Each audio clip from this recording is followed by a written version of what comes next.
Kita kembali lagi di tutorial Cibas Akademik. Kali ini kita akan membahas menu jadwal dan kalender akademik. Nah, di Cibas Akademik ini kita bisa mengelola dua hal. Yang pertama adalah jadwal kegiatan belajar mengajar, dan kedua adalah menyusun kalender akademik. Nah, yang pertama jadwal kegiatan belajar mengajar.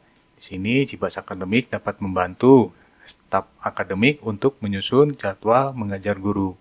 Nah, di sini biasanya cukup rumit ya, karena cukup memusingkan, karena harus memperhatikan beberapa hal seperti jumlah kewajiban guru, jumlah kelas, dan juga harus menghindari jam yang bentrok.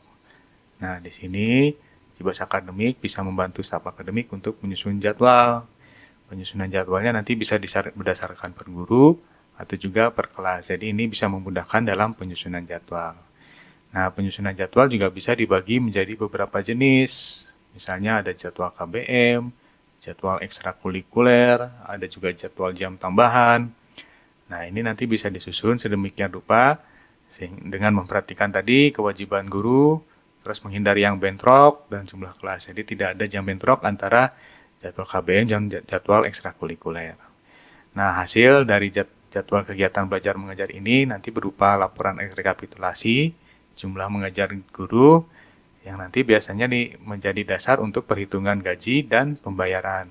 Ini juga penting, dan yang penting juga adalah untuk informasi bagi orang tua dan siswa. Nah, sedangkan untuk kalender akademik, ini nanti isinya adalah informasi kegiatan-kegiatan akademik dalam 1 tahun ajaran. Nah, ini pada intinya sih untuk informasi bagi orang tua dan siswa untuk melihat tanggal berapa, ini ada kegiatan apa, seberapa lama, dan lain sebagainya. Nah, bagaimana caranya? Mari kita mulai.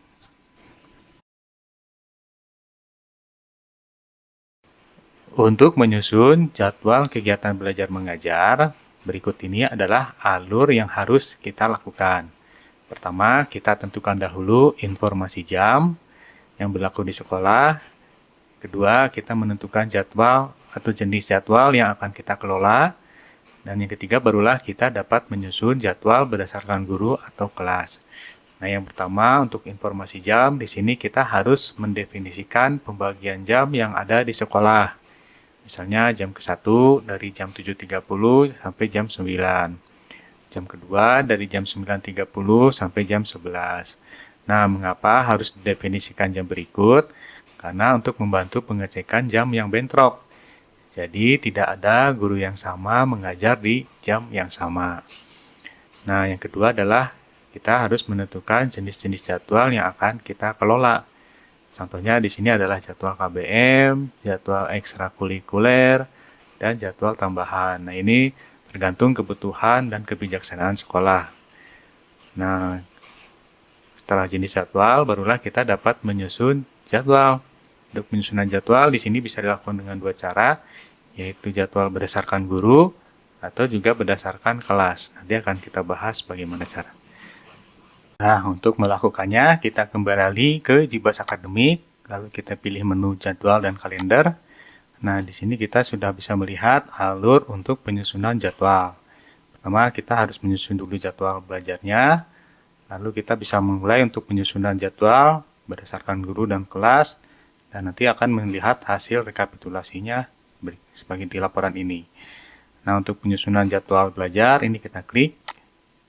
Nah, contohnya di sini untuk Departemen SMA, di sini saya sudah menyusun waktunya yang digunakan adalah dari yang jam pertama dari jam 6.30 sampai jam 8. Untuk jam kedua dari jam 8 sampai jam 9.30.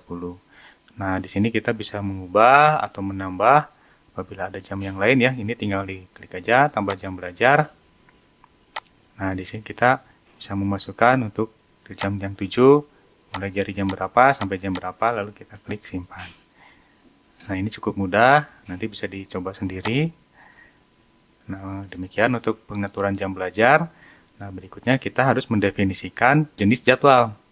Jenis jadwalnya kita harus masuk dulu ke salah satu menu penyusunan. Nah, di sini kita klik misalnya penyusunan jadwal berdasarkan guru. Nah, di sini kita klik ini, info jadwal. Di sini ada tanda plus, ini kita klik. Nah, di sini kita harus menentukan jenis jadwal yang akan kita kelola. Nah, contohnya tadi kita akan buat jadwal untuk KBM, jadwal KBM 2023 sampai 2024. Berikutnya kita akan melalui juga jadwal untuk ekstrakurikuler. Jadwal ekstrakurikuler 2023 sampai 2024. Nah, kita juga bisa menambahkan jadwal yang lain di sini. Nah, yang perlu diperhatikan di sini adalah status aktifnya di sini. Jadi yang status yang kuning ini adalah jadwal yang aktif yang akan kita kelola. Nah, mengapa di sini harus ada pengelolaannya seperti ini untuk melihat apakah ada jadwal yang bentrok atau tidak. Jadi tidak boleh ada guru yang sama mengajar yang sama di dua jadwal yang berbeda. Ini nanti akan dideteksi oleh aplikasi. Nah, ini kita tutup. Nah, apabila selesai, di sini akan muncul dari jadwal yang tadi kita buat. Nah, di sini akan yang muncul yang hanyalah yang aktif saja. Nah, setelah menentukan info jadwalnya, barulah kita dapat menyusun jadwal berdasarkan guru atau kelas. Nah, yang pertama kali yang saya akan presentasikan adalah jadwal berdasarkan guru. Contohnya di sini saya akan menyusun jadwal guru untuk jadwal KBM 2003-2024. Nah, kita pilih dahulu gurunya yang mana. Nah, misalnya di sini saya akan menyusun jadwal untuk Bu Eka. Nah, kita pilih ini Bu Eka. Bu Eka tahun ajaran 2003-2004 untuk jadwal KBM. Nah, kita klik di sini. Nah, misalnya di sini Ibu Eka dimulai dari hari Senin ya, jam 6.30 sampai jam 8. Ini kita klik tombol tambah yang tambah ini. Nah, di sini kita tinggal memasukkan kelas mana yang akan diajar oleh Ibu Eka. Saya akan mengajar di tingkat 10, kelas A. Pelajarannya adalah agama. Hari Senin, jam ke-1 sampai jam ke-2. Statusnya di sini mengajar. Nah, di sini kita bisa, jadi di sini ada, jadi Bu Eka nanti mengajarnya selama 2 jam untuk hari Senin di kelas A, pelajaran agama. Nah, kita klik simpan. Nah, di sini akan muncul di penyusunan jadwalnya bahwa Ibu Eka nanti akan mengajar di kelas 10A pelajaran agama dari jam 8.30 sampai jam 10.00. Nah, kita juga bisa menambahkan di hari yang lain, misalnya di hari Kamis. Ini juga sama. Misalnya ini di kelas 10B, pelajarannya adalah matematika. Nah, misalnya untuk matematika ini selama 2 jam juga. Ini mengajar. Lalu kita klik simpan. Nah, demikian kita sudah menyusun jadwal berdasarkan guru untuk Ibu Eka. Nah, kita lanjut lagi yang lain. Penyusunan jadwal berdasarkan kelas. Jadi ini untuk memudahkan saja. Jadi untuk metode penyusunannya bisa berdasarkan guru, bisa juga berdasarkan kelas. Contohnya di sini kita pilih yang departemen SMA, tingkat 10, kelas A. Itu jadwalnya untuk yang KBM. Nah, di sini sudah muncul untuk jadwal yang berdasarkan kelas. Di sini tadi kita sudah mengisikan untuk Bu Eka ya. Nah, di sini akan muncul Bu Eka nanti akan mengajar di kelas 10A. Nah, untuk guru yang lain, yang kita klik untuk menambah jadwalnya. Nah, kita tentukan pelajarannya dahulu, misalnya bahasa Indonesia. Lalu kita cari gurunya yang sesuai dengan bahasa Indonesia. Ini adalah ini, Ibu ini.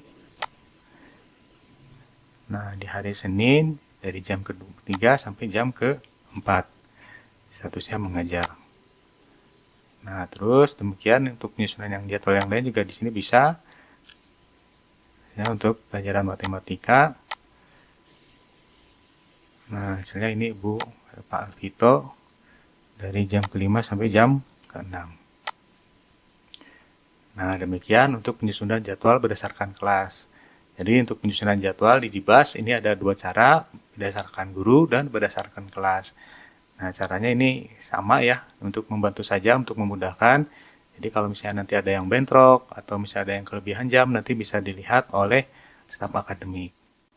Nah, berikut saya tampilkan informasi jadwal yang sudah cukup lengkap untuk kelas 10A, jadwal KBM 2003-2024. Nah, di sini tadi kita sudah mendata untuk hari Senin, jam pertama jam kedua untuk pelajaran agama diajar oleh Ibu Eka. Nah, sedangkan jam 3 jam keempatnya adalah bahasa Indonesia Ibu Zami Fatma. Nah, apabila ada kekeliruan atau ada guru yang mau mengganti jadwalnya, nanti staf akademik bisa menghapus dan mengganti dengan guru yang lain. Contohnya di sini Bu Eka ini berhalangan di hari Senin jam pertama jam kedua. Ini kita hapus jadwalnya untuk Ibu Eka. Lalu kita tambahkan lagi, misalnya ganti ke pelajaran yang lain. Contohnya di sini untuk pelajaran seni budaya. Nah, kita cari gurunya, seni budaya.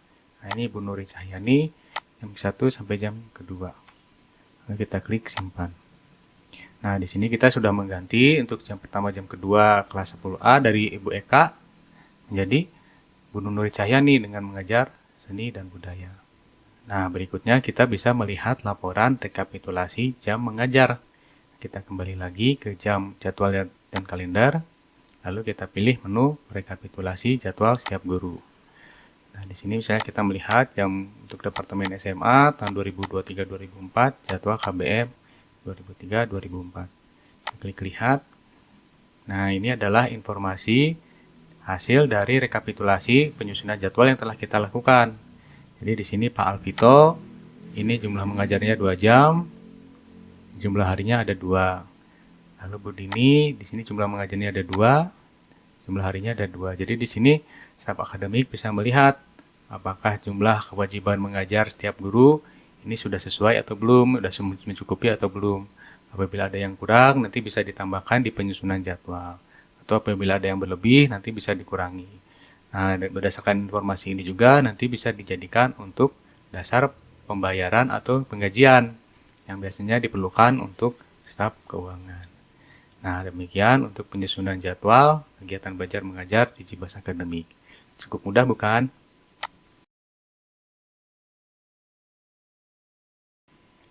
Untuk menyusun kalender akademik, berikut ini adalah alur yang akan kita lakukan. Pertama, kita menyusun dahulu informasi kalender akademik. Yang kedua, barulah kita dapat membuat kegiatan-kegiatan kalender akademik. Nah, untuk informasi kalender ini adalah jenis-jenis kalender akademik yang dikelola oleh sekolah. Contohnya ada kalender KBM 2023-2004 atau kalender ekstrakurikuler 2023-2004. Nah, ini disesuaikan dengan kebutuhan dari sekolah. Nah, setelah menentukan jenis kalendernya, barulah kita dapat menyusun kegiatan dari kalender akademik tersebut. Contohnya ujiannya dilakukan kapan, liburannya dari tanggal berapa sampai tanggal berapa, lalu bila ada kegiatan tryout nanti dilakukan tanggal berapa. Nah, ini nanti diisikan di kalender akademik. Nah, untuk memulai menyusun kalender akademik, kita kembali lagi ke aplikasi Cibas Akademik, menu jadwal dan kalender, lalu kita pilih tab kalender akademik. Nah, di sini jelaskan secara singkat untuk menyusun kalender akademik, terlebih dahulu kita harus membuat tahun ajaran. Nah, untuk membuat tahun ajaran ini sudah dijelaskan di video tutorial sebelumnya. Nah, untuk membuat kalender akademik kita klik ini.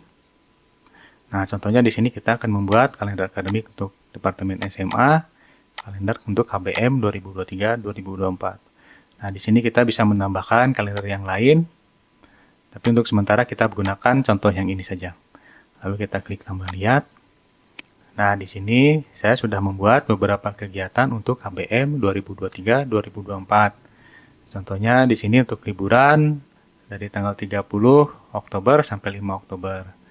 Jadi untuk ETS dari tanggal 1 Oktober sampai 6 Oktober. Nah, apabila kita mau menambahkan kegiatan lain, ini kita klik tambah kegiatan. Nah, di sini contohnya adalah pembagian rapor. Tanggal mulainya dari tanggal 25 April sampai misalnya 26 April. Kegiatannya pembagian rapor. Nah, kita klik simpan. Nah, di sini kita sudah menambahkan kegiatan yang lain yaitu pembagian rapor. Ini tanggal 25 April 2024. Nah, untuk melihatnya di sini kita klik bulan berikutnya. Nah, di sini kita bisa lihat pembagian rapor tanggal 25 sampai 26 April 2024. Nah, untuk melihat detail kegiatannya ini bisa kita klik lihat ini tombol loop ini. Nah, di sini akan dimunculkan kegiatan-kegiatan yang sudah didata untuk kegiatan kalender akademik KBM. Contohnya ini yang pembagian rapor tanggal 25 April sampai 26 April. Mau melihat UTS, misalnya di sini klik UTS. Nah, UTS-nya bulan Oktober 2023, tanggal 1 sampai tanggal 6. Berikutnya untuk yang UAS misalnya, ini bulan Desember 2023, tanggal 17 sampai 22. Nah, demikian untuk penyusunan kalender di Jibas Academy. Cukup mudah bukan?